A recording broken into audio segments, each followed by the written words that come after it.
भूख लिखी तो भारत में फूड सिक्योरिटी एक्ट बना। मैंने नोटबंदी की कविता लिखी तो नोटबंदी हुई। मैंने राम के समर्थन में कविता लिखी तो राम का मंदिर बना। मैं 29 साल चीखा 370 हटवाने के लिए, तब जाके 19 में 370 हटी। मुझे ये गर्व प्राप्त है कि मैं हिंदुस्तान के बनने वाले कानूनों के आगे या पीछे, पीछे या आगे मैं घूमता हुआ मिलता हूँ। कोई और कभी इतना घूमता हुआ नहीं मिलता। इसलिए मैंने कहा था मैं थोड़ा पढ़ा लिखा कवि हूँ। ये हमारा किधर गया मधुर, मधुर बैठ जाओ, बैठ जाओ। इससे मेरी डिग्री बोलनी नहीं आती।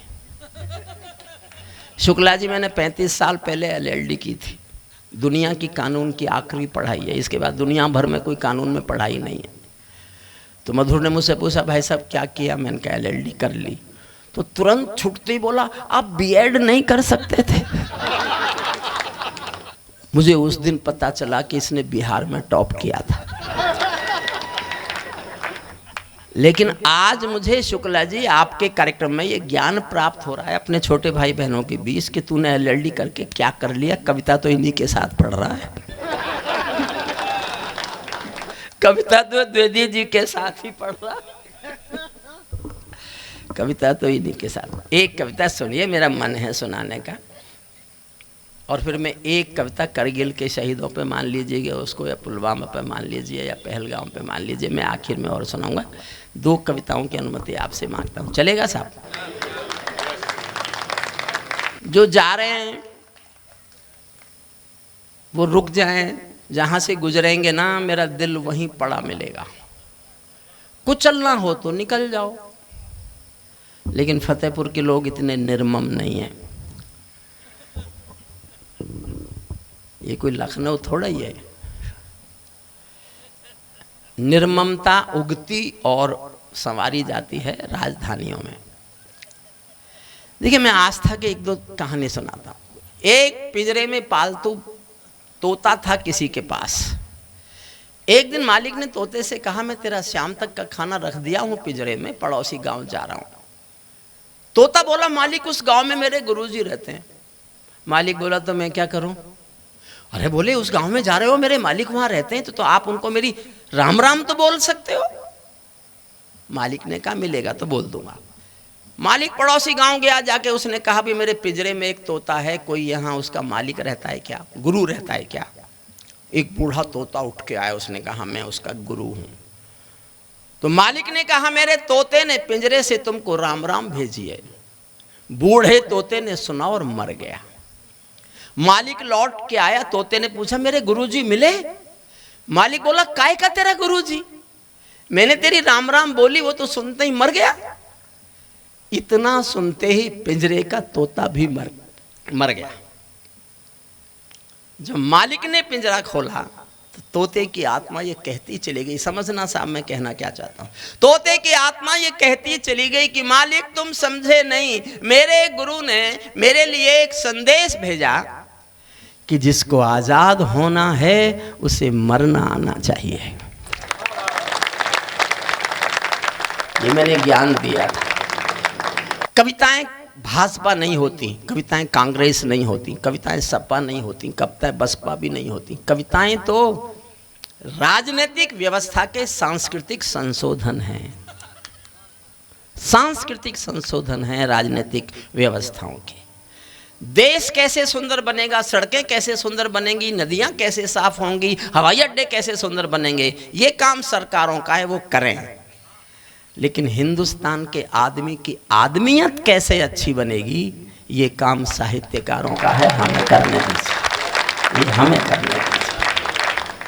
हमारे विश्वास अलग, हमारी आस्थाएं अलग। एक बाप बेटी जा रहे थे किसी रास्ते पर, उनको बाढ़ का पानी मिला, दोनों को घबरा गए, दोनों डर गए कैसे पार निकलेंगे। तो पिता ने हिम्मत करके कहा कि बेटी मत डरो, मेरा बाजू पकड़ लो, हम निकलेंगे बाढ़ के पानी से बाहर।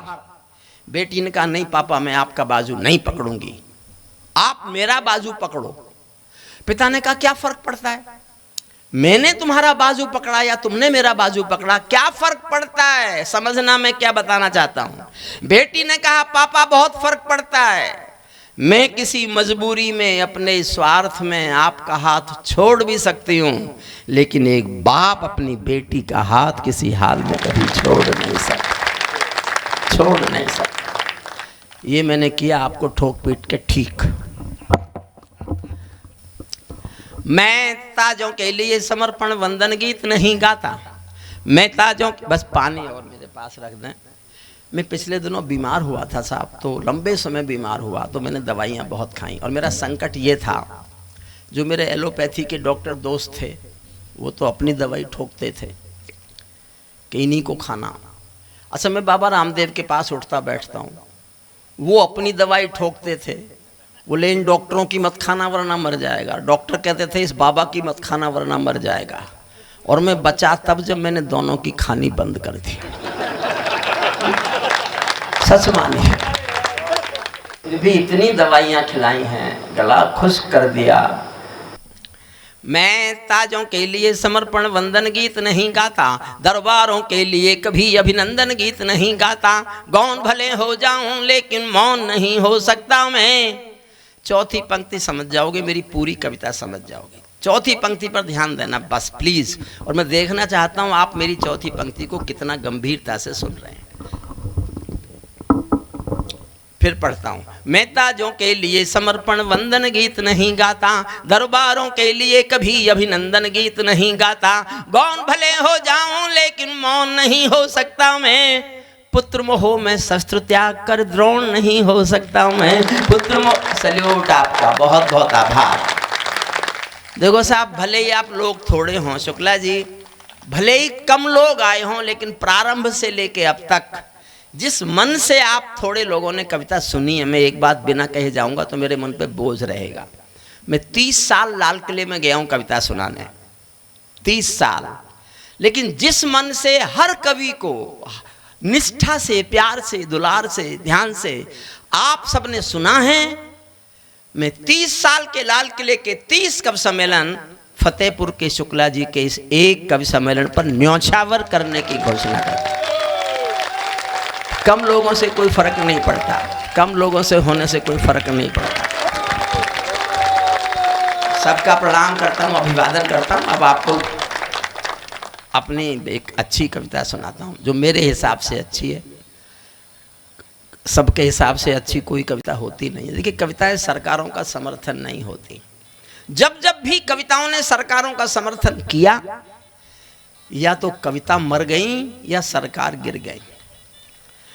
मैंने जीवन भर किसी सरकार के समर्थन में कविता नहीं लिखी। मैंने एक कविता लिखी बस, वाजपेयी साहब जब प्रधानमंत्री थे, उन्होंने परमाणु विस्फोट किए तो मैं रह नहीं पाया। मैंने उनकी तारीफ में एक लंबी कविता लिखी और जाके सुनाई उनको। मेरे श्रोता होते थे अटल बिहारी वाजपेयी जी, तो बोले देखा मैंने तुझसे समर्थन में लिखवा दी ना।